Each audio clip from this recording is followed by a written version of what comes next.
근데 사실은 지금 이제 민주당에서 자기 원내대표 뽑으셔야 되잖아요. 네. 아, 그렇죠. 네. 근데 그동안에 김병기 원내대표가 정청래 대표의 폭주, 독단, 제 표현은 아닙니다.를 제어하는 역할을 했다. 라는 막 평가들이 막 나오고, 그래서 다음 달 11일에 열리는 원내대표 선거가 최고위원 보궐선거 3명까지 다 같이 하게 되잖아요. 그래가지고 여기가 표현이 적절한지는 모르겠지만 어쨌든 주류인 친명계와 그다음에 정청래 대표와 가까운 분들의 일대 결전이 될 것이다라는 지적들이 있는데, 일단은 야권의 입장 먼저 들어볼게요. 실제로 그럴 수밖에 없죠. 그러니까 이게 흔히 우리가 뭐 명청대전이라고 이야기는 하지만 우리나라 정서상 약간 대통령하고 직접 각 세우기가 좀 어렵고, 반대로 대통령도 한동훈 대표 세웠잖아요. 본인도 뭔가 뭐 그건 뭐 그렇다 치고 그 본인도 대통령도 직접 자기가 뭔가 자기 당 사람들하고 각을 세우기가 쉽지 않아요. 그래서 보통 대리전 양상을 띄우는데, 그 대리전의 역할을 했던 게 김병기 원내대표였던 거거든요. 그러면은 지금 대리전을 뛸 수 있는 사람이 없어진 상황이 돼버리면 결국에는 대통령 쪽에 힘이 빠질 수밖에 없죠. 그래서 이 원내대표를 새로운 대리인을 세우려고 할 저는 가능성이 높다라고 봅니다. 그런데 정청래 대표 쪽에서도 그걸로 호락호락 받아주지는 않겠죠. 그러니까 좀 굉장히 큰 접점이 있을 거라고 생각을 하고, 실제로 지금 명청대전 민주당 패널분들은 막 아니다 뭐 그렇게까지는 아니다라고 하지만 굉장히 지금 첨예하게 되거든요. 왜냐하면 지금 나오는 얘기들이 보면요, 김병기 원내대표도 그렇고 뭐 전에 다른 민주당파 의원들을 보면 내부에서 터진 게 많아요. 뭔가 야권에서 찾아내가지고 이걸 터트린 게 아니에요. 그렇지, 국민의힘이 무력하죠. 이 내부에서 지금 뭔가 얘기들이 계속 나온다는 거는 우리가 밖에서 보는 것보다 훨씬 심각한 내부 투쟁이 내부에서 지금 이루어지고 있을 가능성이 높습니다. 같은 생각이세요? 동의합니다. 원내대표, 그러니까 최고위원 같은 경우에는 관심도가 확 떨어진 것 같고요. 지금은 네. 원내대표가 누가 되느냐가 중요한 것 같은데, 네.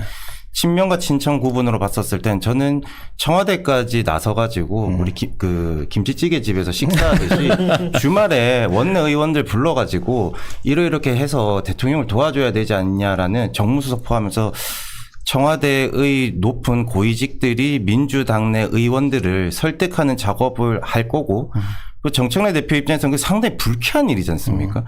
그런 걸로 봤었을 땐 어쨌든 민주당 내부가 상당히 누가 원내대표가 되느냐에 따라서 시끄러워질 수가 있다고 봐요. 근데 뭐 누가 원내대표가 됩니까?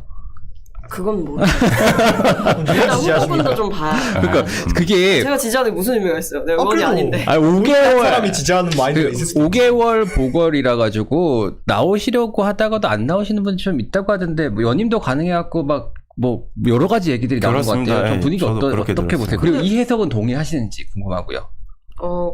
방금 어떤 해석이요? 명청대전 엄청 명청대전. 심하다. 예.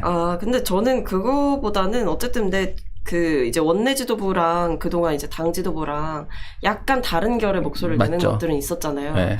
그러니까 거기서 좀 뭔가 원내에서 주도권을 갖고 뭐 입법 처리 과정이나 이런 데에 있어서 좀 쓴소리를 하거나 제어를 해줄 사람이 필요하다는 건 맞는 것 같아요.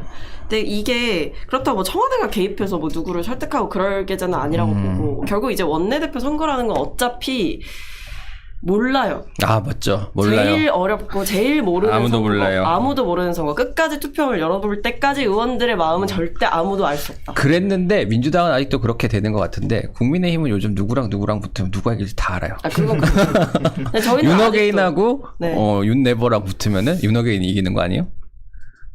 이젠 또 그 기류가 좀 많이 바뀌었지 그래요? 않습니까? 윤어게인 내부에서도 사실 내분이 또 있기 때문에 지금은 또 달라졌죠. 네, 그래서 어쨌든 저는 뭐 후임자들 뭐 오기 전에 보니까 뭐 진성준 의원도 이제 출마 선언하신다고 하고 뭐 곳곳에서 이제 우리가 예상하는 후보군 플러스 또 나오려고 하시는 분들은 계속 튀어나올 것 같아서 좀 봐야 될 것 같고요. 제가 궁금한 거는 그 박성민 전 최고위원께서 보시기에는 그 정청래 대표를 도울 수 있는 원내대표가 필요하냐, 아니면은 적절히 이제 제어할 수 있는 원내대표가 필요하냐. 제어라는 표현은 대표한테는 맞지 않는 것 같고. 그러면은 뭐 균형을 잡을 수 있는. 균형감이냐 아니면은 네. 보자냐, 뭐가 필요하다고 보세요?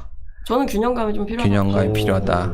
근데 그렇죠. 뭐 당대표를 제어한다 이거는 근데 맞지 않는 표현인 것 같고, 그냥 이 원내에서 특히 이제 법사위 같은 경우에는 계속 튀어나가는 모습을 보이니까 그 부분에 있어서 원내대표가 좀 경고도 하고 좀 이 제동도 걸고 그런 면은 좀 필요할 것 같아요.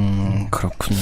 신문 적자가 보시기에도 정청래 대표님께서 좀 많이 좀 제어가 필요하시긴 한 것 같아요. 아니요, 전 그거보다는 균형이 좀 필요하신 것 같아요. 법사위의 속도에 대해서 좀 문제를 많이 느껴왔습니다. 근데 거기에 대해서 원내 법사위는 원내 말도 안 듣죠? 근데 원내가 그래서 몇 번 좀 네. 표현도 구두 직접적으로 경고 같은 하시고 걸 좀 했죠. 경고도 하시고 뭐 아니면 이 상임위별 간사단과 같이 모여 있을 때 사실 공개적으로 얘기도 하시고 이랬던 일이 있다고 저는 꽤 들었어요. 이제 그런 게 좀 필요하지 않을까 싶습니다. 알겠습니다. 누가 과연 그렇게 좀 잡을 수 있을지. 저는 옆집 얘기라 가지고 뭐 함부로 제가 뭐 감나라 배나라 할 문제는 아닌데 함부로 해도 돼요. 그게 정청래 대표가 지금 4선이지 않습니까? 거기에 이제 특유의 캐릭터가 있지 않습니까?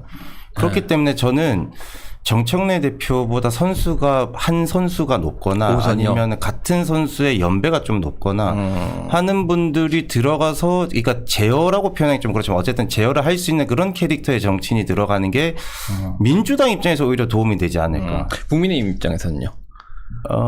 손해죠. 그러니까 정청래 대표가 사실 특유의 캐릭터 자체가 어쨌든 쓴소리 많이 하고 아주 튀는 캐릭터고 사실 이미지가 좋은 정치인, 나쁜 정치인으로 굳이 분류를 하자면 긍정적인 느낌은 사실 덜 하지 않습니까? 그렇기 때문에 정청래 그래요? 대표가 뭔가를 계속 드라이브를 걸고 국민의힘에 대해서 야당에 대해서 강하게 공격을 하게 되면은 피해자가 되는 그림이 생기는 거고 국민들 입장에서는 연민이 생길 수밖에 없거든요. 근데 정청래 대표가 장동혁 대표를 막 공격해요. 그러면 장동혁 대표에 대한 연민이 생길까요? 장동혁 대표가 손가락질 하겠죠. 네. 장동혁 대표는 지금 맞섰을 때 민주당에 대해서는 관심이 없고 뭐 어디서 뭘 하시는지 자체가 의문이라 알겠습니다. 가지고. 예, 알겠습니다. 더 큰 점이 자, 우리 이혜원 후보자 얘기해야 돼요. 이혜원 후보자 얘기해야 돼요. 네, 다음 라운드로 마지막 라운드로 넘어가 보겠습니다. 다음 라운드는요. 대통령 보석함에 들어갈 다음 보수 인사는 저희 작가님이 보석함이라